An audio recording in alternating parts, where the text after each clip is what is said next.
Welcome to our channel. Today we how to uninstall Google Merchant Center feeds, full guide step by step clearly. To uninstall Google Merchant Center feeds, begin by signing in to your Google Merchant Center account. From the dashboard, navigate to the Products section on the left-hand menu. Click on Feeds to access your list of existing feeds.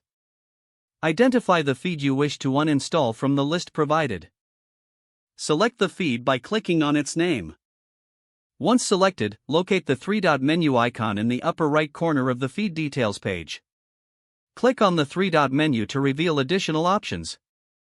Choose Remove from the drop-down menu to start the uninstallation process. A confirmation dialog will appear, asking you to confirm your choice. Review the details to ensure you are removing the correct feed. If everything looks correct, click on Remove to finalize the uninstallation. After the feed is removed, you will receive a confirmation message.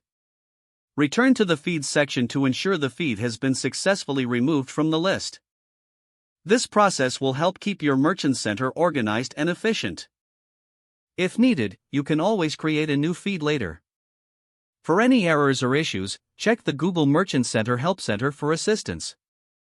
If the page does not load, refresh the browser or try again in a private or incognito window.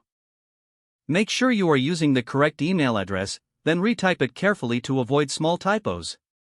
If your password is not accepted, use the reset option and create a new strong password you can remember.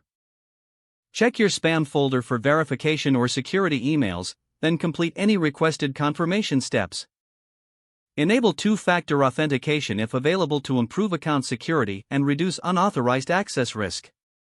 After signing in, review your profile details so your contact information and settings are accurate and current. If you see an error message, note it down and try again after restarting your device and internet connection. Log out when you finish, especially on shared devices, to keep your account and payment information secure. If the page does not load, refresh the browser or try again in a private or incognito window. Make sure you are using the correct email address, then retype it carefully to avoid small typos. If your password is not accepted, use the reset option and create a new strong password you can remember. Check your spam folder for verification or security emails, then complete any requested confirmation steps. Don't forget to like this video and subscribe to our channel for more step-by-step tech guides.